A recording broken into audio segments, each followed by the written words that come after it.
quais máquinas e ferramentas preciso para começar e quanto vou gastar. Então, seguinte, qual é o nosso problema? Qual é o problema que a gente está resolvendo aqui hoje?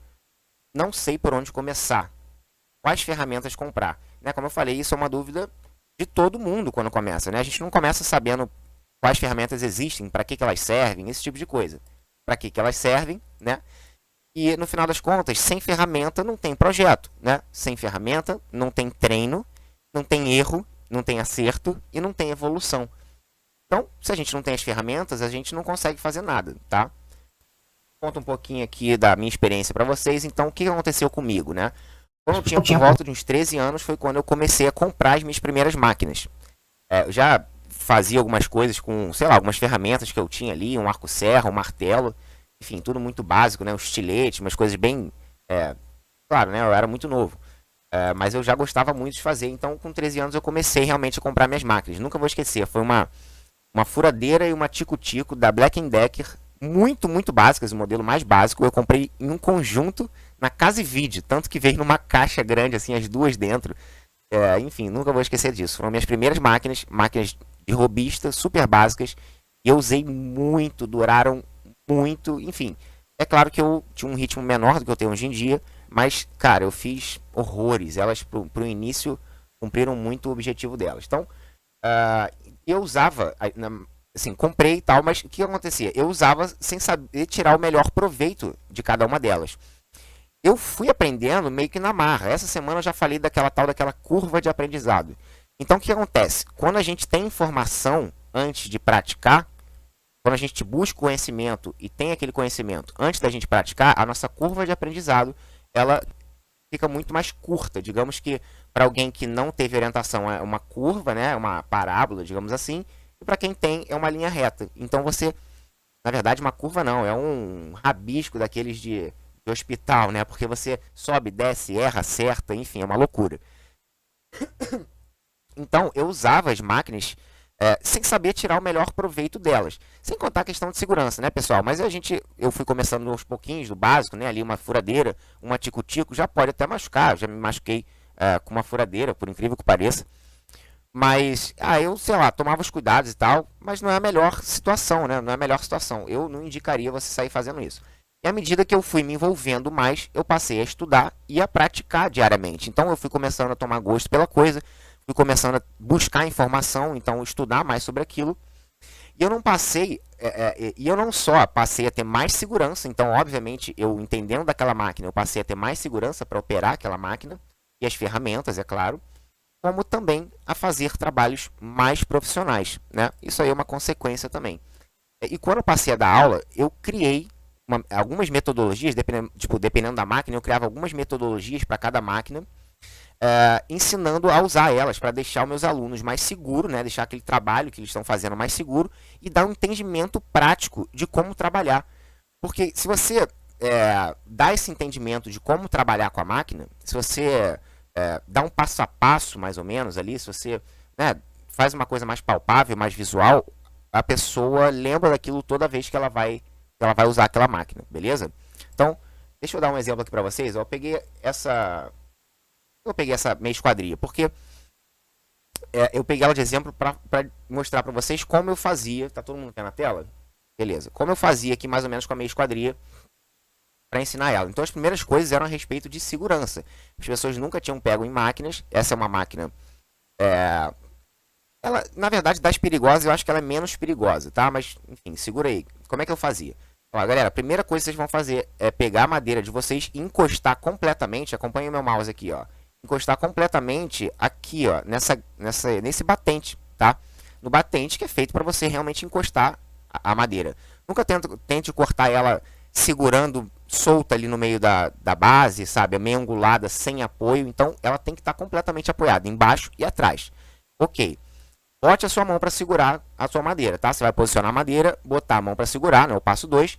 Passo 3 é o seguinte, você vai botar a mão direita, geralmente é a mão esquerda na madeira, mão direita na máquina. Você vai botar a mão direita na máquina e abaixar ela, vendo se a sua mão está no caminho. Enfim, aí eu ia criando um passo a passo para a pessoa se sentir seguro para operar aquela máquina. Depois, enfim, abaixa e tal, levanta um pouquinho para não encostar, ia fazendo um passo a passo. E a galera já ia entendendo um pouco mais, já ia, sabe, pegando uma coisa mais visual daquilo. Então o trabalho ficava mais seguro e eu dava uma forma de entendimento mais palpável, digamos assim, para os meus alunos. Beleza? Então algumas inseguranças que podem surgir nesse momento, super comuns, todo mundo já passou por isso ou vai passar por isso, é o seguinte: eu não sei quais máquinas comprar no começo. Que a gente estava falando, né? Eu não sei que máquinas que eu compro. Normal, eu não sei para que elas servem, o que eu tenho que fazer, enfim.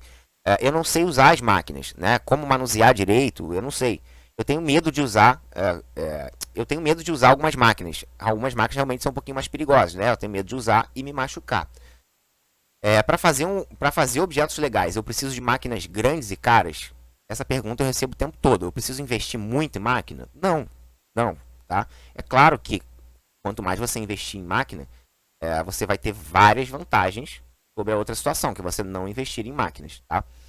E é isso, assim, as máquinas servem para ela te facilitar o trabalho e para ela dar precisão no seu trabalho, enfim, acaba sendo melhor. Mas tem gente que prefere, tem gente que trabalha só com ferramenta manual, não é impossível, muito pelo contrário, dá para fazer coisas maravilhosas também, muita coisa. Eu diria que tudo que você faz com a ferramenta, com a máquina, você faz com a ferramenta manual. Só que exige muito mais coisa, né? Trabalho, ferramentas muito boas, afiadas e muito treino e também muita orientação. O que mais? Quando eu me deparo com um problema no projeto, eu não sei a qual máquina recorrer para resolver. Ou seja, isso é muito comum, porque existem várias formas de fazer a mesma coisa. Então, as máquinas exercem várias funções e uma mesma função você consegue cumprir com várias máquinas e várias ferramentas, de várias formas diferentes. Então, isso é comum, tá? A gente chegar num momento e falar: caraca, como é que eu resolvo isso? Eu tenho a máquina tal, tenho algumas ferramentas, mas eu não sei como resolver, eu não sei nem se as minhas máquinas conseguem fazer isso, beleza? E como é que seria mais ou menos o jeito errado de você resolver isso, tá? Essa questão de não conhecer as máquinas. A primeira coisa, acho que é deixar a insegurança tomar conta de você, né? E deixar insegurança e o medo tomarem conta de você e não começar. Muito comum também. As primeiras vezes que eu liguei uma serra circular manual, assim que eu peguei nela, liguei assim, eu fazia marcenaria dentro do meu quartinho de empregado, era bem pequenininho, então tudo fechado. Cara, eu tomei um maior susto, assim. Eu falei: cara, como é que eu vou fazer alguma coisa nessa máquina? Ela faz um barulho tão alto que eu não sei nem por onde começar, não sei nem o que fazer, tá? Essa insegurança é comum. Outra, começar a usar serras circulares e outras sem orientação. E aí eu tenho que confessar para vocês, eu fiz isso, mas é uma loucura, tá? Na verdade, eu não comprei uma serra circular. Um amigo meu me emprestou uma serra circular manual. Eu usei ela algumas vezes manualmente, mas eu já virei ela, botei debaixo da minha bancada. Mal sabia o que eu estava fazendo. Botava uns paralelos muito mais ou menos, enfim. Eu nunca machuquei, graças a Deus, sorte minha, mas poderia, tá? E ao longo de todo o processo, depois eu estagiei numa fabriqueta que tinha serra circular e aprendi a mexer. Também na faculdade eu trabalhei muito no laboratório lá, né, de marcenaria, né? De marcenaria não, laboratório de experimentos, digamos assim. E também tive essa oportunidade de trabalhar mais com a serra circular até comprar a minha realmente estacionária. E aí, outro jeito errado: nunca dá o primeiro passo achando que ferramentas manuais vão te dar o mesmo retorno de trabalho. Então, galera, dá para fazer tudo com ferramenta manual, tá? Mas é muito mais difícil, você vai penar muito mais. E quem geralmente opta por usar só ferramentas manuais para realizar os trabalhos, é uma questão de estilo. A pessoa adota aquele estilo de só fazer como se fosse digamos, aqueles japoneses, né? Cheio de técnica, não sei o que, usa só um formão. É uma coisa linda, sabe? Valoriza o trabalho, é maravilhoso. Só que eu acho que é um estudo muito grande, não é impossível de você fazer isso. É legal demais. Eu, particularmente, não tenho tanto interesse assim do que usar as máquinas. Eu gosto de ser mais prático, mais rápido, de ter o trabalho realizado para poder fazer outros trabalhos, tá? Eu acho mais interessante. Então, vamos botar a situação normal, tirar aquelas pessoas que estudaram muito para trabalhar com aquelas ferramentas manuais e conseguem realizar bons trabalhos. Vamos botar no caso de uma pessoa que tem poucas ferramentas, e eu vou falar isso aqui mais uma vez, eu estou falando o tempo todo que é possível você fazer projetos com poucas ferramentas e máquinas, sim, mas não dá para achar que é a mesma coisa, tá? Então, eu aconselho que em algum momento você vá se programando para ir comprando uma máquina aqui, uma máquina ali, uma outra ferramenta aqui, uma outra ferramenta ali, para você ter mais conforto, mais precisão, enfim, você alcançar trabalhos mais profissionais mesmo, tá? qual seria o jeito certo para a gente resolver esse problema. Então, para mim, a grande questão é você buscar conhecimento, entender o básico para poder tomar a melhor decisão, tá? Então, você, como eu falei, como você vai ver aqui, o que são as máquinas, para que elas servem, em que momento que eu uso, que opções que eu tenho, quanto elas custam, enfim. Primeira coisa que eu quero que vocês entendam é o seguinte. Eu quero que vocês entendam a diferença que a gente está falando aqui de máquinas e ferramentas. Máquinas e ferramentas talvez pode ficar confuso para alguns de vocês. Então, o que seriam as máquinas e o que seriam as ferramentas? As ferramentas, elas são movidas à força manual, tá bom? E as máquinas, elas são movidas à força elétrica. Então, a gente separa dessa forma. Máquinas, força elétrica, e ferramenta, força manual, que você opera fazendo você mesmo a força na sua mão. E as máquinas, a gente pode dividir em dois tipos básicos. As máquinas estacionárias e as máquinas manuais. Olha as máquinas manuais aqui, ó. Parafusadeira, serra tico-tico, lixadeira orbital, tupia, serra circular manual. Enfim, o que são as máquinas manuais? São as máquinas que você segura você segura a máquina com a sua mão e você trabalha com a madeira na bancada, de preferência presa, e você trabalha dessa forma, máquina na mão e madeira na bancada. E aí você passa, fura, enfim, faz o que tem que fazer. E a estacionária é ao contrário. A estacionária é o contrário. Você não tem uma bancada. A bancada, digamos que seria a própria máquina. Então a máquina está lá, com essa estrutura robusta assim, e você, com a madeira na sua mão agora, você vai passar na máquina ou vai empurrar, enfim, seja qual o movimento que você tiver que fazer, você vai operar com a madeira na sua mão e passando ela ou botando ela em cima da bancada que seria a própria máquina estacionária, beleza? São máquinas fixas. Então já entendemos essa diferença. Máquinas e ferramentas. Ferramentas são manuais e as máquinas são elétricas. Tem dois tipos de máquina, as estacionárias e as manuais. As estacionárias, geralmente, elas são máquinas... Geralmente não, né? Elas são máquinas maiores. Elas são máquinas mais pesadas, geralmente mais caras, que levam a trabalhos mais profissionais. Então, não vai ser o foco da nossa live, tá bom? Não vai ser o foco de hoje. Por quê? Porque a gente está querendo saber quais máquinas e ferramentas a gente precisa para começar. É ou não é verdade? Então, beleza. Eu só quero que vocês entendam isso. Formas de mexer na madeira. Tá, e o que eu quero dizer com isso? Vamos lá.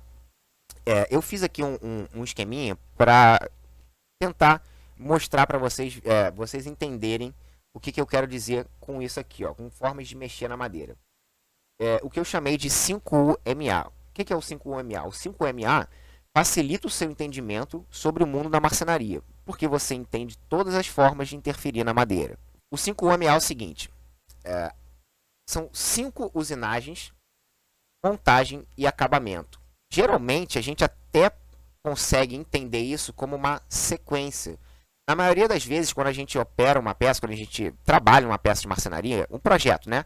A gente, com muita frequência, vai ver esses processos chegando nessa ordem. Primeiro a gente corta, depois a gente fura, depois a gente rebaixa e por último a gente lixa. E o desbaste, eu botei aqui entre parênteses no final porque ele nem sempre ocorre, tá? O desbaste, muitas vezes, aliás, é porque o desbaste é uma coisa mais ampla, né? Muitas vezes você pode encarar o desbaste como um rebaixo, às vezes como um lixamento, mas tem máquinas que desbastam que a gente acha que só pode chamar disso, como por exemplo uma plana, né? A gente passa a plana, ela tira aquele cavaquinho de madeira, ele não está cortando, não está furando, não está rebaixando, não está lixando, ele está desbastando. Então, beleza, mas eu botei aqui embaixo porque é raro você ter uma situação que você vai, isso aqui é desbaste, não é furo, não é rebaixo, não é, tá? É desbaste, mas beleza, são 5 situações. Desculpa se eu acabei não explicando isso. Se não, eu não expliquei. O que seria usinar? Que diabos é usinar? Usinar é você retirar material da peça, tá? Pode ser, a gente está falando de madeira, né? Mas você pode falar usinagem de ferro, usinagem de algumas outras coisas. Usinar é o processo que retira material. Então, um furo, ele está ali gastando material e como é que a gente vê isso? A gente identifica quando gera alguma poeira, algum cavaco, alguma coisa assim. Então, por exemplo, quando você faz um corte na serra circular, ela elimina aquele material que a serra passou em cima. A serra comeu aquele material, passou em cima, eliminou. Então, você usinou aquela peça. Do mesmo jeito é com a lixa, você vai lixar, vai retirar material, vai sair pó, aquilo é uma usinagem, né? O furação também, e todas essas que a gente botou aqui, o rebaixo, o lixamento, desbaste e tudo mais. Os outros, por exemplo, uma montagem, e aí eu digo o seguinte, ó, por exemplo, uma parafusadeira ela serve para montar. Por quê? Porque ela está parafusando. Quando a gente joga um parafuso para dentro, a gente está retirando o material? Não. No máximo que acontece, se você não fizer um furo antes, ela está abrindo o material na marra. Né? Ela está pegando as fibras da madeira e abrindo na marra. Mas ela não está gastando aquele material, não está gerando pó, né? Não está gerando cavaco, não está gerando nada disso. Então a usinagem é o que faz isso, é o que retira o material da peça, consequentemente gera algum tipo de resíduo. Beleza? Então, entendemos assim, os processos, né, as formas de mexer na madeira, a gente tem as 5 usinagens, corte, furo, rebaixo, lixamento e desbaste. E a gente tem a montagem e o acabamento. A montagem, não necessariamente nessa ordem, você pode fazer o acabamento, depois a montagem. A montagem também pode vir ao longo dos processos, né? Você corta e parafusa um negócio, corta e fura o parafuso, enfim. Pode acontecer, depende muito do projeto. Mas isso aqui é para vocês entenderem. Primeiro, as informações básicas a gente já entendeu, né? Então, a diferença entre máquinas e ferramentas e tudo mais, e as formas de mexer na madeira. A segunda coisa que a gente vai ver é o seguinte, para se entender. A função das máquinas e ferramentas. Vamos entender como os equipamentos exercem essas funções, tá bom? Então vamos aqui nas máquinas, ó. 5UMA, como a gente viu, são 5 usinagens, montagem e acabamento. Então, ó, de novo, nosso corte. Esse corte ele pode ser feito. Eu separei algumas máquinas aqui para você entender também, não só o que a gente pode fazer, mas como que a gente relaciona isso com as máquinas, né? Que máquinas que vão exercer essas funções? Que máquinas a gente tem que a gente consegue fazer o corte com elas? Então eu botei alguns exemplos, tem outras, tá? Mas geralmente são serras, tá? A gente até consegue fazer com outras, mas como eu falei, tive que escolher uns exemplos. Serra circular manual. Então essa aqui é a serra circular manual. A gente opera ela, né? Assim como todas as manuais. Ela tem um disco de corte. Esse disco tem vários dentinhos com pontas de vigia. E é uma máquina excelente, que dá um corte reto, precisão. Mas a gente já vai ver um pouquinho melhor se você deve ou não comprar uma serra circular. A gente já vai explorar um pouquinho melhor essa questão, tá? Para você sair orientado, para você ir em direção à sua marcenaria lucrativa. Serra circular de bancada. Aqui a gente tem um exemplo de uma serra robista, né? Uma serra circular de bancada é uma das máquinas mais usadas na marcenaria. As serras circulares, né? Principalmente a de bancada. Então, existem variações que eu digo, quer dizer, eu acho que ela é uma das únicas máquinas, pensando aqui, que tem a versão mais profissional, que são de ferro fundido, com isso e aquilo, e tem as versões robistas. Né? Então você vê que ela tem uma carcassinha de plástico, uma base desmontável, e é uma máquina legal demais, cara, que quebra um galhaço. Eu já tive uma delas, né? Tenho até hoje, na verdade, mas não uso muito, porque eu uso mais a minha outra estacionária, quer dizer, a minha outra serra, que é de ferro fundido. Mas é uma máquina legal demais, que vale muito a pena, te dá precisão, agilidade, cortes profissionais. A gente tem também a serra tico-tico. Então, essa aqui é a serra tico-tico, uma maquinazinha manual.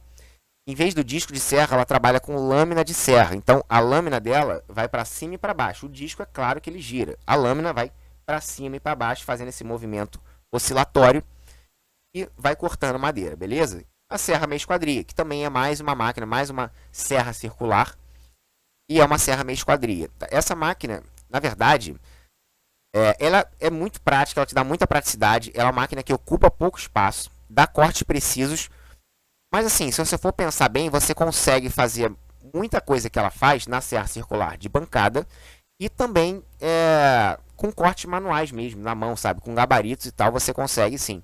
Eu tenho ela há muito tempo, eu gosto muito, uso demais. Vamos lá, furação. O que eu separei aqui para furação? 3 maquinazinhas que a gente pode ter aí. Furadeira. Furadeira todo mundo tem. Eu acho que a máquina mais barata que a gente vai falar aqui hoje é uma furadeira. É óbvio que depende do modelo e tudo mais, mas a partir de, né? Então, a furadeira todo mundo tem aí. Vai servir para furar parede, vai servir para furar madeira e também, enfim, outros materiais. Mas eventualmente a gente consegue adaptar um disco, alguma coisa, e fazer uma lixadeira de disco com ela. Outras máquinas que fazem furação, a parafusadeira, né? Que ela até se confunde um pouco com a furadeira, mas a gente já vai aprofundar melhor isso. E uma furadeira de bancada, tá? Cara, assim, eu tenho há um tempo também, eu gosto demais dessa máquina, porque além de praticidade, ela te dá furos retos, tá? Nem sempre, tem que estar regulado, não é tão fácil regular, mas ainda assim ela te dá furos muito mais retos do que você fazer o furo na mão.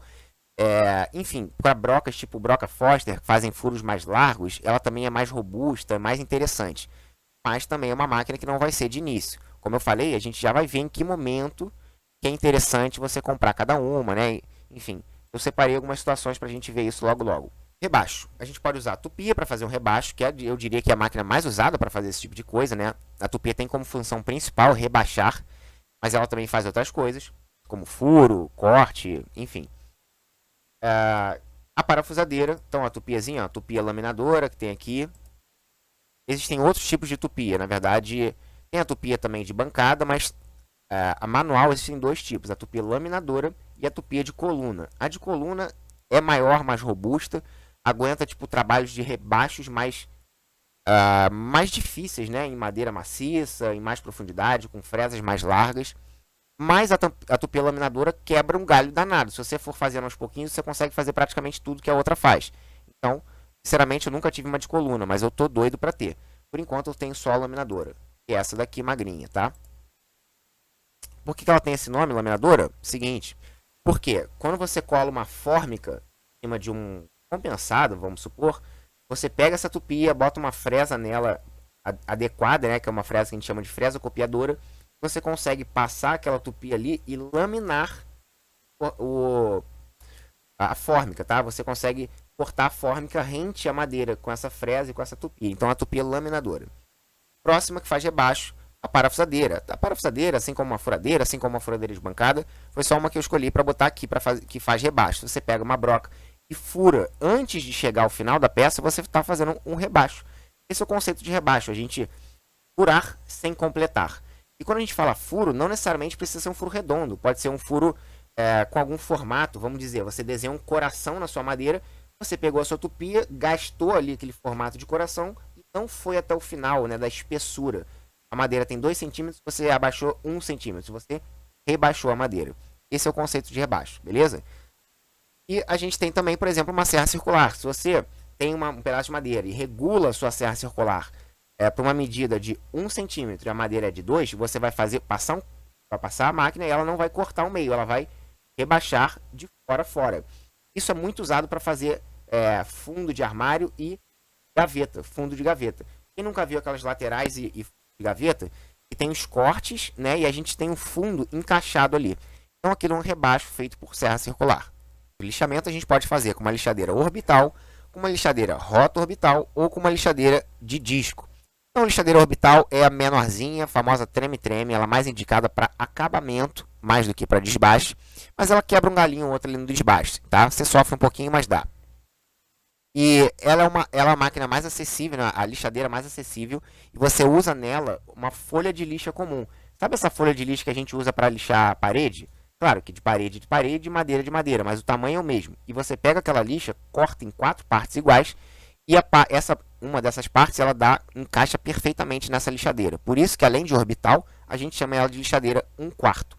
Existem orbitais com a base maior, mais prolongada, que a gente chama de lixadeira orbital 1/3, tá? Porque a base ela dá 1/3 de lixa.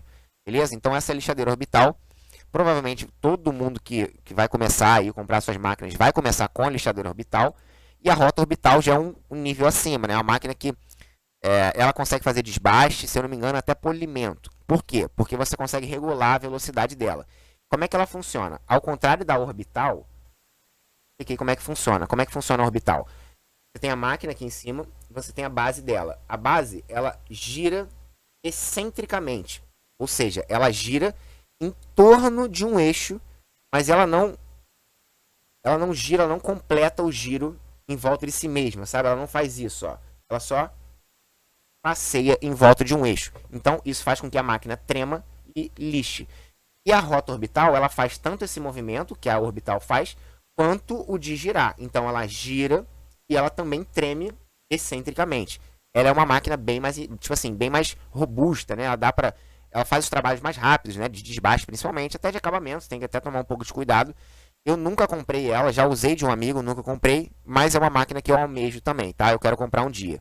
Mais cara que a orbital, é claro, tá? E uma lixadeirazinha de disco. Você vê um modelinho bem simples de lixadeira de disco, mas a gente pode fazer lixadeira de disco com algumas outras coisas. Aliás, outras coisas não, com várias coisas diferentes. Uma lixadeira de disco é fácil de você improvisar, mas, cara, ter uma lixadeira dessas aqui, tipo, certinha, perfeitinha, sem improvisos, pronta para você usar, lindona assim, deve ser demais. Eu já tive a oportunidade de usar muito esse tipo de lixadeira na faculdade, mas eu nunca comprei uma também, tá? Já tive lixadeiras de disco e tenho até hoje que eu fiz. Aqui fechamos o lixamento. E vamos para o desbaste. Aí a gente tem alguns outros exemplos aqui, ó. A gente pode fazer desbaste com uma plana elétrica ou com uma plana manual também, né? Como eu falei lá no início. Ou com formão, mas enfim. Estamos aqui na plana elétrica com uma desempenadeira. A foto aqui foi equivocada, mas tudo bem, tudo bem. Desempenadeira, porque se confunde. Desempenadeira, existe desempenadeira de parede, né? Que passa a massa na parede. E existe esse tipo de desempenadeira aqui, ó. E a gente plana a madeira, a gente passa a madeira ali para criar uma face reta e, enfim, lisinha, preparar a madeira. Então, desempenadeira é aquela que eu mostrei para vocês. E o desengrosso, né? O desengrosso que, cara, é excelente para trabalhar com madeira maciça, para você preparar as madeiras. Então, também tem versões dele. Eu não diria que é robista, mas tem versões que não são aquela estacionária de ferro fundido, que eu já tive na minha oficina, uma dessas grandes estacionárias de ferro fundido. E é uma máquina gigante, bruta, pesada, com uma manutenção complicada. Então essas menorzinhas são demais, eu tô louco para comprar uma delas também. O 5UMA das usinagens, beleza? Então vamos falar rapidinho aqui da parte de montagem. Quais máquinas a gente poderia usar para fazer montagem? Uma parafusadeira, né? Como eu falei, a gente já parafusa com ela. Então a gente está montando. É claro que montagem, por exemplo, cola, prego, né? Daria para a gente fazer também, mas a gente está falando de máquina por enquanto. E o compressor de ar com pinador, beleza? Que é isso aqui, ó.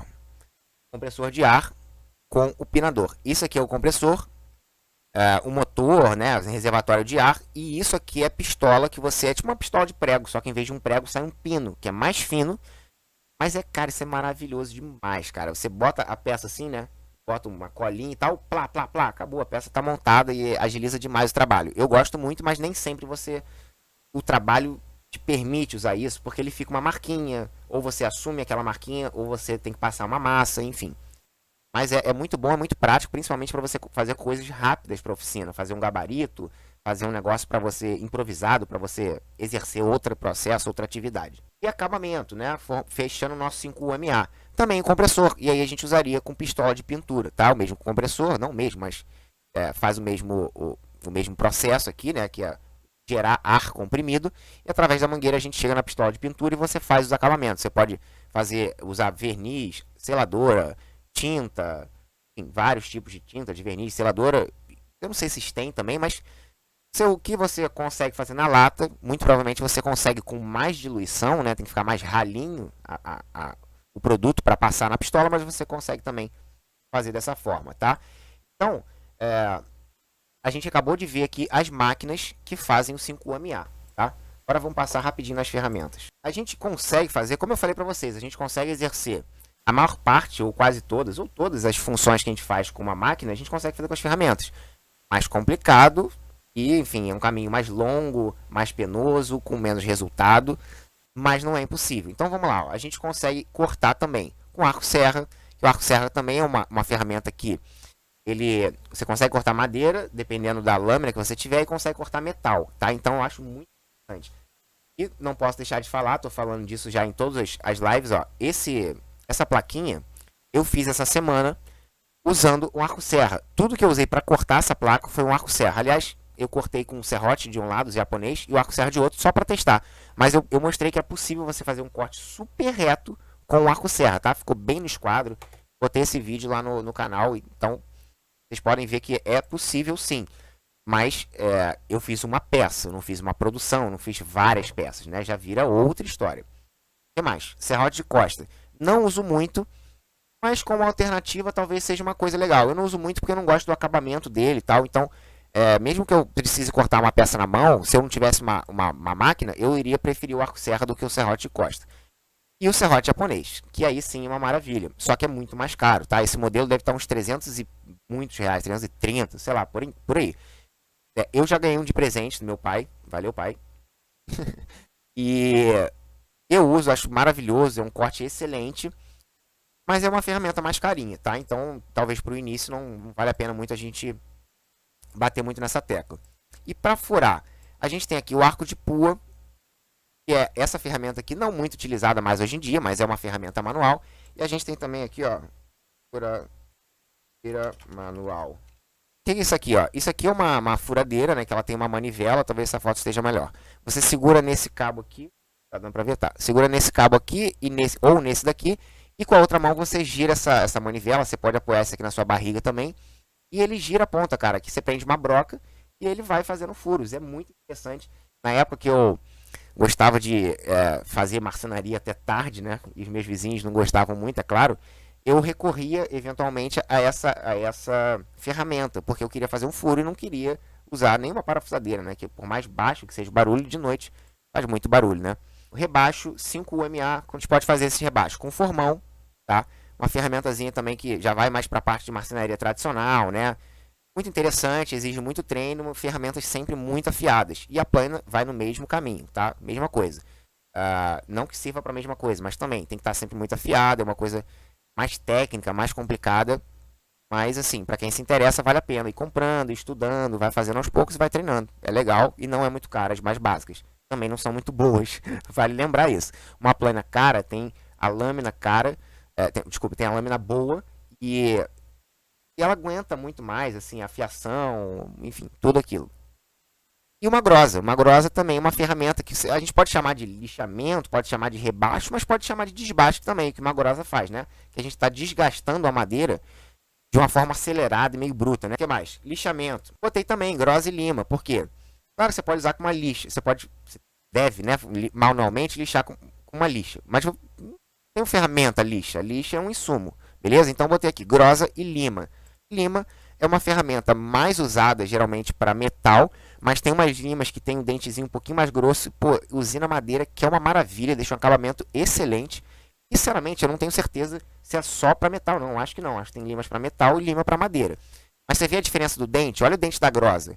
Eu não uso muito grosa. Já usei muito quando tinha pouquíssimas brocas, pouquíssimas ferramentas. Eu tinha que alargar um furo, né? Eu não, enfim, eu já usei muito, mas hoje em dia eu não uso mais porque o acabamento dela é muito difícil de você retornar, sabe? Muito difícil de você deixar bonitinho e tudo mais. Continuando, o desbaste já vimos, né? Não vimos? Vimos, né? Não, a gente acabou de ver lixamento e o desbaste tem aqui. Já vimos. Agora eu fiquei um pouco perdido. Ah, tá, a gente estava na grosa. Já falamos da plana também. Galera, acabei perdendo um pouquinho. Mas é isso, ó. Rebaixo, formão, plana, grosa. Lixamento, grosa e lima, e desbaste, formão, plana e grosa. Porque elas se misturam mesmo, né? É aquela coisa que eu falei, a gente pode chamar o que a plana faz, talvez de rebaixo, depende muito em que parte que ela pega da madeira. Se ela pega a madeira inteira, né? Se é uma ripa pequena de madeira e a plana pega na madeira inteira, eu não chamaria de rebaixo, eu chamaria de desbaste. Então, varia muito, mas assim, é importante vocês entenderem o 5UMA, tá? Que são essas 5 funções que elas vão exercer. Vai variar entre uma e outra, que faz uma, faz outra, tal. Mas isso aqui é legal vocês saberem. 5UMA para montagem de ferramentas, beleza? Então tem um macete. O macete é um martelo de madeira. Você pode fazer o macete. Eu geralmente fazia macete, os meus macetes, já tinha uns 5 que eu adorava fazer. É super simples e você pode fazer sempre o tamanho que você quiser. Isso que é a graça da coisa. Então, enfim, eu gostava muito de fazer os macetes. Ele serve para montagem, né? Para encaixar uma madeira na outra, um encaixe, um móvel e tal. Você vai usar muito para isso, para fazer montagem. E também para bater ali na bundinha do formão e ir fazendo os rebaixos também. Então o macete tem basicamente essas duas funções. Martelo de borracha, mesma coisa, montagem de móveis e alguns ajustes numa peça e outra, tá? Às vezes você quer fazer uma colagem também, você dá umas batidas, enfim. E os sargentos e grampos, que também vão te servir para montar aqui, ó. 2 tipos de sargento, sargento em C e esse de acha, que aliás 3 tipos, tem nossos grampos aqui também, que servem bem mais para colagem e tudo, tá? Eu uso muito esses dois para prender a peça na mesa também, além de colagem, uso para prender na mesa. Então são ferramentas essenciais, principalmente o grampo em C ali, que vai te quebrar um galhaço no início. Finalizando aqui no acabamento, pincel. Que ferramenta que você usa para fazer um acabamento? Pincel. Você pode também usar boneca, né? Ou, enfim, mais um rolinho. Mas o rolinho, poderia ter um rolinho aqui, verdade. Mas uma boneca, por exemplo, eu também considero um insumo. Aliás, o pincel também é um insumo. É meio insumo, meio ferramenta, né, galera? Vamos combinar. Mas deu para entender, né? São as ferramentas que conseguem exercer aquela função. Então, fechamos aqui o tópico função das máquinas. Ok, então, Gustavo, por onde que eu começo? Agora que chegou o grande momento, que você vai entender melhor essa coisa toda e vai conseguir criar um entendimento com essas partes aqui e ver, eu quero isso, eu quero aquilo, eu estou mais ou menos aqui, eu estou mais ou menos ali, beleza? Então, o que eu chamei aqui? Ó, estrutura mínima, que seria o aspirante, uma situação quero ir além, né, que seria o robista, e o alto nível, que seria o profissional. Então, a gente tem essas três etapas, né? A gente tem esses três níveis, mais ou menos. Aspirante, robista e profissional. E aí tem o seguinte, pessoal. Isso aqui não é uma regra, tá? Eu fiz dessa forma para você se orientar. Mas você pode, sim, escolher uma máquina que está aqui no aspirante e uma máquina que está aqui no profissional. Tá? Isso vai depender de você e a conclusão que você vai chegar depois que terminar essa live, beleza? Então, na estrutura mínima, o que eu pus? Em máquinas. Furadeira, parafusadeira e serra tico-tico. Por quê? Para você fazer qualquer tipo de furo, você vai precisar de uma parafusadeira. E aí, vamos explicar isso aqui. Ó. Quando eu coloco furadeira, parafusadeira, eu estou querendo dizer uma parafusadeira. Tá? Eu coloquei o link aqui, então já sugeri essa marca daqui, mas depois a gente vê isso melhor. Uma furadeira, parafusadeira. Entre a furadeira e a parafusadeira, eu acho que a parafusadeira é muito mais versátil, porque além de furar, ela a parafusa. Eu já fiz um vídeo dedicado a isso, comparando as duas máquinas.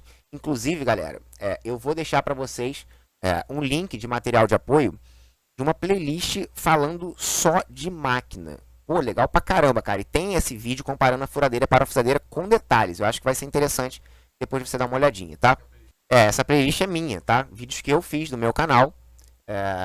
E vai estar tudo lá para vocês tirarem o melhor proveito possível. Tudo que tá lá e continua valendo, e tudo a não ser quando eu boto precificação e tal, que as coisas mudaram um pouquinho e eu já tenho uma outra atualização para vocês, beleza?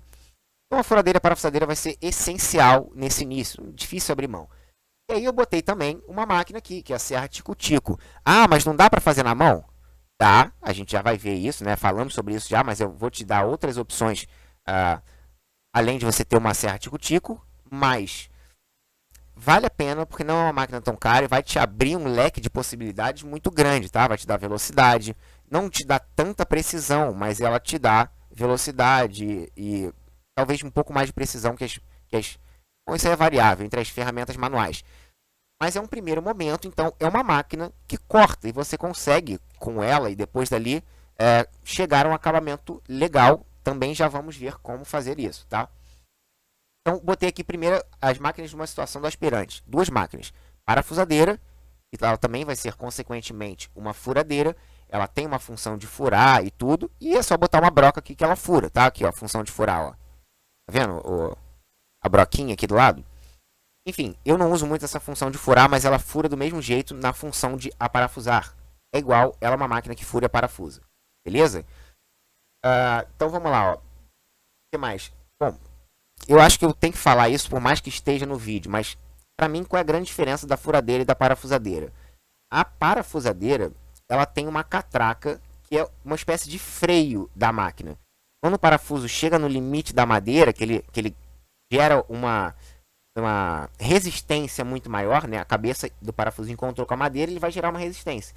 A máquina, você regulou ela direitinho, a parafusadeira, ela ativa a catraca e ela freia a máquina rapidamente. A furadeira não tem isso.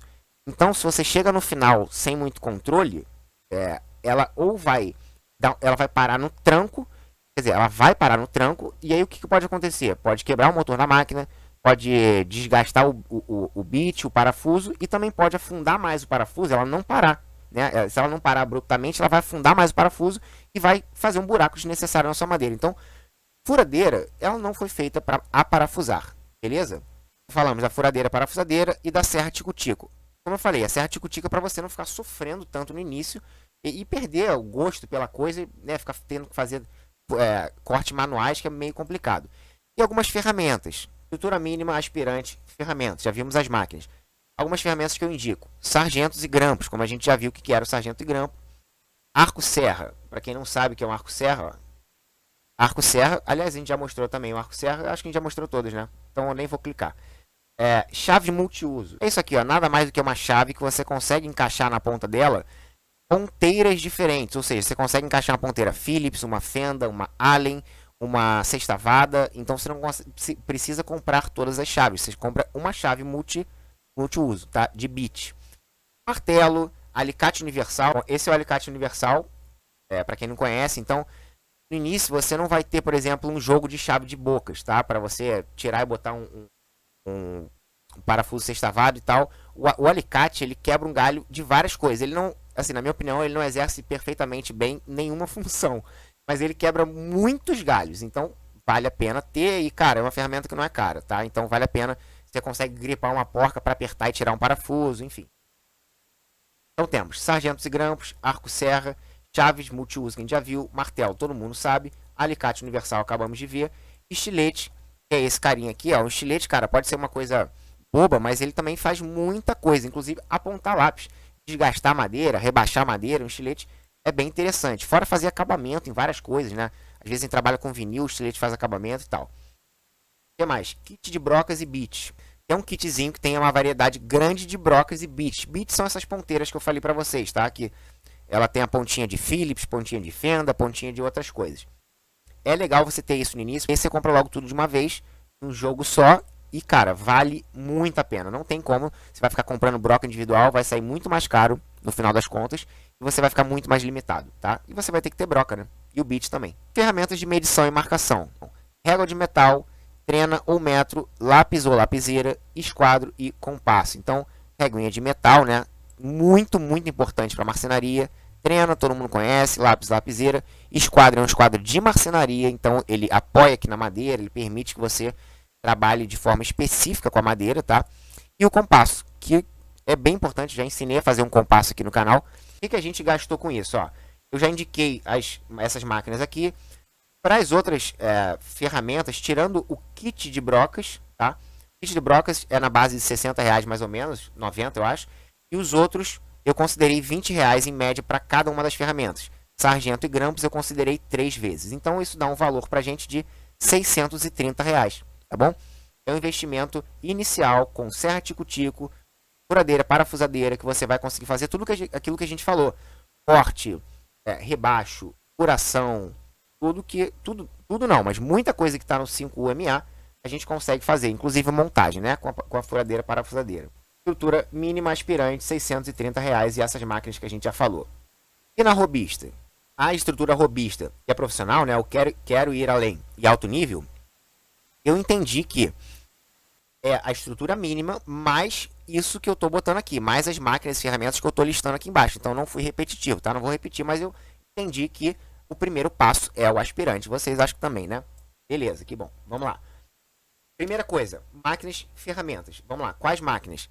Você já tem uma furadeira, parafusadeira, você já tem uma serra tico-tico, então eu nesse momento compraria uma lixadeira orbital. E assim, basicamente foi isso que aconteceu comigo na minha vida. Eu tive primeiro uma furadeira, não uma parafusadeira. Eu nem tinha conhecimento muito sobre parafusadeira nessa época.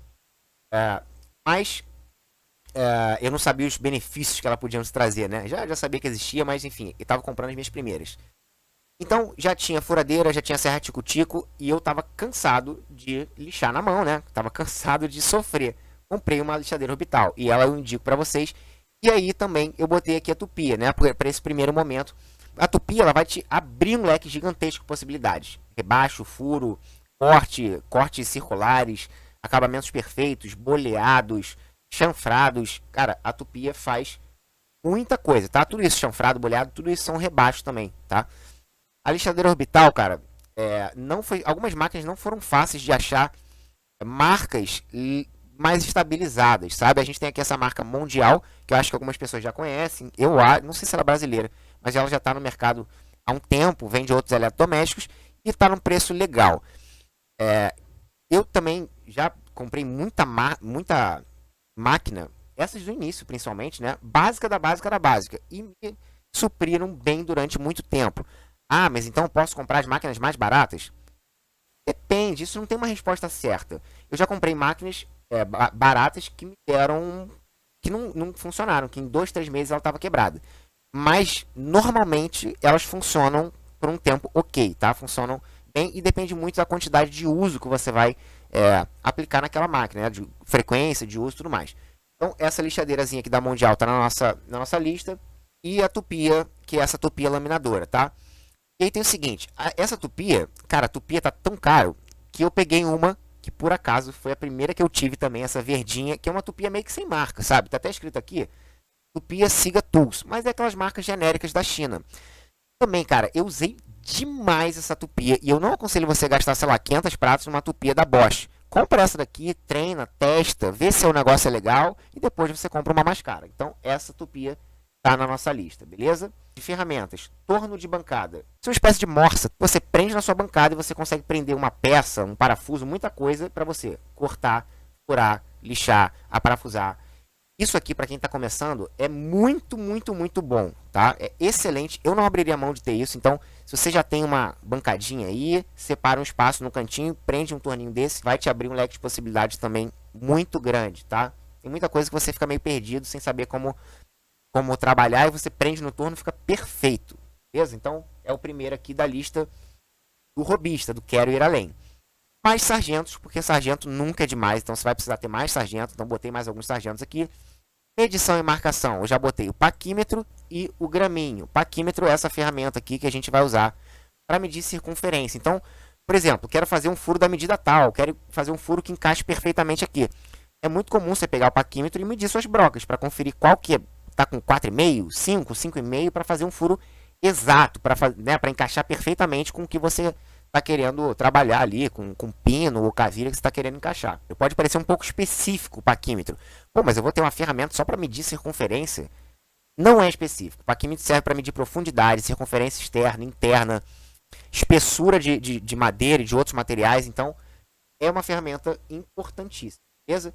E o graminho, que é uma ferramenta que eu geralmente gosto de fazer, já fiz aqui no canal, as pessoas fazem muito, vocês estão vendo vários feitos, mas tem também os graminhos prontos, como esse aqui, ó. O que é o graminho? O graminho é uma ferramenta de medição e marcação. A gente apoia na lateral da peça e faz um traço paralelo. Isso serve para várias coisas, para você replicar essa medida, por exemplo. Você quer fazer esse mesmo traço numa madeira, em outra, numa parte, em outra, para marcar uma furação que tem a mesma distância da borda. Então, você usa o graminho. Entre outras milhares de coisas. Então você não precisa comprar um graminho, você pode fazer. É só se inscrever aí no canal e ver alguns vídeos aí que você vai aprender a fazer, beleza? Aí a gente já pode se aprimorar um pouquinho mais e comprar um alicate de cortar fio, barato, simples. Eu sempre comprei esse alicate por 10 ou 15 reais. E um alicate de girar prego. Eu gosto desse daqui, ó, tá? Olha o estilo desse aqui, ó. Eu gosto desse tipo, que você agarra o prego e essa alavanca é melhor do que a do martelo, tá? Que o martelo tem a cunha para tirar prego. Essa alavanca aí não tem igual. Então se você gosta de trabalhar com madeira maciça, reaproveitada, esse tipo de alicate é muito importante, cara. Um martelo robusto e um alicate desse. Senão você não vai tirar os pregos. E aí você vai começar a trabalhar com as madeiras e vai danificar suas máquinas. Esse serrote de costa. Serrote de costas eu não uso muito, mas também no início, quando você não tem as máquinas estacionárias, né? Serra circular, de bancada e tudo mais, o serrote de costa pode ser legal para você fazer cortes mais precisos, mais no esquadro e tudo. Então eu acho que vale a pena sim. Não é uma ferramenta cara. Ao contrário do serrote comum, ó, o serrote comum é uma regra, tá? Mas geralmente os que eu tive acesso, a maioria deles que eu consegui pegar e usar. Mas esse aqui tá parecendo até um pouquinho diferente. Mas geralmente esses dentes, ó, do serrote comum, eles são muito grandes, muito grosseiros, deixam um acabamento muito ruim na madeira. Eu não gosto de usar, eu acho que dá um trabalho depois para ajeitar. Mas o serrote de costa é um pouquinho melhor nisso. Vamos lá, juntando aquela mesma lógica, né, de mais ou menos 20 reais para cada coisa. Qual é o nosso valor estimado aqui, ó? A gente tem 570 dessas máquinas aqui, ó, tupia, lixadeira e essas outras que eu propus, as ferramentas que eu propus, mais os 630 do aspirante, né? Porque eu considerei que esse aqui é um segundo passo. Ou se você quiser já ir para o segundo passo, você vai ter que cumprir o primeiro também. De novo, não é uma regra. Mas a gente está entendendo aqui que o robista vai comprar as coisas também do básico, né? Senão, como é que ele vai começar pela metade? Então, somado 570 com 630, a gente tem R$ 1.200 para você adquirir lixadeira orbital, tupia e essas outras máquinas e ferramentas que a gente acabou de falar. E no nível profissional, nível alto, é claro que eu não listei todas as máquinas que você pode usar como profissional, mas é para orientar a nossa cabeça, tá? Você pode ter uma serra circular, e aí, cara, o negócio começa a se expandir. Mas já vou falar melhor disso. Você pode ter uma furadeira de bancada, que a gente já viu, né? Que eu já expliquei a diferença, que ela fura mais reto e tal. E também uma lixadeira de disco. São máquinas um pouquinho mais caras, máquinas estacionárias. Vamos na questão aqui da serra circular, que eu acho super importante falar sobre isso. Primeiro, os tipos de serra circular. A gente tem a serra circular de bancada, a gente tem a serra circular manual e a gente tem a serra circular esquadria. A manual, a gente já viu, né? Eu resolvi abrir todas para ficar mais claro aqui. A meia esquadria, que é essa daqui que eu falei para vocês, que eu ensinava para meus alunos, e a estacionária, que é essa outra que eu diria que é a principal, né? Que a gente já viu e tal, os modelos hobbies. Então tem esses três tipos. Eu botei aqui, ela é A++. Por que é A++? Para mim, na minha opinião, ela é a máquina mais importante da marcenaria. É que vai adiantar mais os seus trabalhos, te dando cortes com precisão, rapidez. Então, ó, a serra circular, ela é a máquina mais usada, ela é mais importante, ela é que vai te dar um profissionalismo. Ela vai te dar rapidez, ela vai aumentar, a praticidade que ela te dá na dinâmica da oficina é incomparável. Por quê? Além de você usar ela para fazer os seus cortes, precisão, rapidez, você vai usar também para fazer gabaritos, para fazer peças improvisadas, sabe? Para fazer um pedacinho de madeira, para não sei o quê. Então você tem agilidade para fazer tudo isso e você tem precisão, que na minha opinião é a coisa mais importante. Falando aqui sobre o processo de corte em si. O processo de corte, no meu entendimento, ele é o mais importante, o mais frequente. E não vai faltar em praticamente nenhum projeto. A não ser que, por exemplo, você vai fazer um projeto desse, você compre a madeira já desse tamanho, você ache a madeira desse tamanho. Caso contrário, você vai ter que cortar para chegar na sua madeira. Então, o corte, a primeira coisa que a gente faz, ela que não vai faltar para nenhum projeto, sabe? Tudo bem, furo é muito frequente, mas nem todo projeto tem um furo, sabia? É, exatamente. Tem projetos que são encaixes e tudo mais. O corte, cara, é o mais importante. E quando você começa um corte bem feito, com bom acabamento, você não precisa ficar sofrendo, lixando para manter o esquadro, para botar aquela peça bonitinha, lisinha. Então, para mim, a serra circular é muito interessante. Mas então, como fazer marcenaria de qualidade sem uma serra circular? Eu vou te mostrar alguns jeitinhos aqui. Aliás, te explicar. Uma das formas de você fazer é você usando ou uma máquina, uma serra manual, né? Um arco serra, um serrote de costa, ou uma tico-tico. Para fazer o primeiro corte, como é que você vai fazer? Imagina que eu tenho essa peça aqui, ó. Eu quero cortar ela com 15 centímetros. Eu corto com 15,2. Depois eu traço uma linha e passo uma lixa, tá? Passo uma lixa ali até chegar na linha, vou observando o esquadro e eu lixo até dar um bom acabamento. Por quê? Serras manuais e tico-tico, elas não dão bom acabamento para o seu corte, ao contrário da serra circular. Então você tem que fazer um lixamento por desbaste aqui para chegar no resultado, ao contrário da serra circular normal. Se você faz um corte com ela, você dá uma lixadinha só para fazer um acabamento e foi. Outra situação, de novo, serra circular, ou melhor, serras manuais e serra tico-tico, ou uma serra tico-tico, mas aí em vez de você lixar, que já é um pouquinho melhor, você dá aquele traço, regula a sua tupia e passa a tupia na parte certa do corte, beleza? Eu também já fiz um vídeo ensinando a fazer isso aqui no canal, tá? Tá assim, como fazer um corte perfeito em MDF, alguma coisa assim. Então você faz um corte um pouquinho mais afastado, passa a tupia, tira 1 milímetro com a tupia, que a tupia vai dar aquele acabamento perfeito. Beleza? Outras duas opções é você comprar madeira já cortada, né? Já com serviço de corte. E aí é você conversando com o seu vendedor. Algumas lojas fazem, outras não.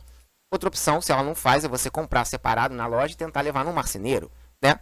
Mas essas duas aqui de baixo você fica muito dependente. Essas duas de cima já é uma coisa um pouco mais independente. Você já consegue ter essa independência, beleza?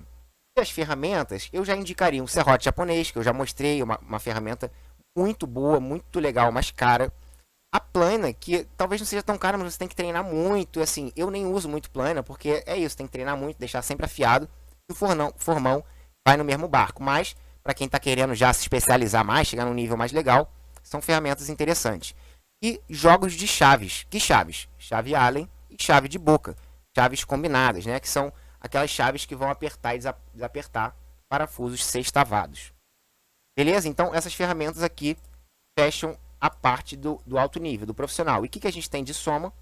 A gente tem R$ 1.860, que aí sim a brincadeira já muda, porque a gente tem serra circular, furadeira de bancada, lixadeira de disco, aí sim muda.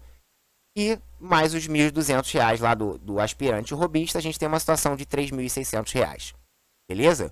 Bom, e aí, o que você achou? Você conseguiu se orientar, se posicionar em alguma dessas situações? Como é que você entendeu isso daí. A gente explicou a função das máquinas, que momento você poderia comprar elas, né? Como você poderia se encaixar nessa situação. Então eu vou deixar aqui para você um pequeno passo a passo para você já ir exercitando tudo isso. Eu quero saber de vocês com quem que vocês se identificam, com aspirante, com robista ou com profissional. Quais que você se identifica, ou você se identifica com metade um, metade outro, você quer comprar um pouco de máquina de um e um pouco de máquina de outro? Fala aí pra gente saber. Mas principalmente bota aí, robista, aspirante ou profissional, beleza? E pra gente finalizar, vamos para um pequeno passo a passo para você começar a aplicar isso. A gente vai ter que voltar aqui, ó. Porque tem outro caminho para você prosseguir. Vamos lá. Uma delas é fazer muito com pouco, como eu estava falando aí. O que é fazer muito com pouco? Olha aqui o vídeo que eu fiz essa semana. Como fazer um objeto lucrativo com uma furadeira. O que eu fiz? Fiz essa plaquinha. E o que eu usei para fazer essa plaquinha? Uma furadeira, que é a máquina mais barata, e um arco serra. Só. E ela ficou assim, ó. Não essa, mas ficou exatamente igual. Beleza? Então você pode fazer muito com pouco. Você vai ralar um pouco mais, mas dá. Você pode pedir emprestado, né? Para amigos e vizinhos, Facebook, você pode ir no perfil, nos grupos. Existem grupos focados em várias coisas diferentes. E eu já consegui uma vez um cavaquinho emprestado no perfil do Facebook. Tem anos isso, mas pode funcionar. Outra coisa é o WhatsApp, né? Você pode pedir para seus conhecidos aí, tentar de qualquer maneira. E outra opção que eu botei aqui legal, ó, o Tem Açúcar. O que é o Tem Açúcar? Ele é um site e um aplicativo exatamente disso, para você trocar coisas. Você pode emprestar sua furadeira, você pode pegar uma coisa emprestada, enfim. É um aplicativo focado nisso. E eu recomendo que vocês deem uma olhadinha nele, tá? É o Tem Açúcar, muito legal. Você pode alugar uma ferramenta, tá? Eu achei um site aqui que aluga... também já não foi? Existem sites que alugam ferramentas, né? Lugares que alugam ferramentas. Não é tão comum para ferramentas de marcenaria, mas você também consegue fazer isso. E uma outra situação é você comprar parcelado e pagar com a venda dos seus produtos. Entendeu? Então você compra uma serra tico-tico parcelado, faz uma produção, começa a vender e você vai pagando à medida que você for vendendo. À medida que for vendendo, vai comprando mais máquinas e poupa para reinvestir. Aí você vai crescendo, vai ficando cada vez mais legal a sua caminhada na marcenaria, beleza? Voltando aqui para o nosso passo a passo. Então você vai escolher se você é estrutura mínima, se você quer ir além, se você está no alto nível, ou se você vai fazer muito com pouco, se você vai pedir emprestado, alugar, comprar parcelado, enfim. Escolhe aí o que você vai fazer. Escolha as máquinas que você quer ter para começar. Então, você não precisa se prender numa dessa situação. Você pode escolher as máquinas. Baseado na sua escolha no passo 1, pesquise preços e as formas de ter essas máquinas. Então, o passo 1, que na verdade era isso aqui, ó, antes, entender a sua situação, você vai pesquisar. Se puder, adquira pelo menos uma para te dar aquele gás inicial e comprometimento. E aí começa a treinar o quanto antes. E bons projetos. Galera, é isso. Você tem que já começar a botar a mão na massa, beleza? Não se esquece, se inscreve na imersão, clica no link abaixo. E, galera, obrigado. Tamo junto. Semana que vem, quinta-feira, às 18 horas, vai ter imersão marcenaria lucrativa. Você não vai querer perder. Morou?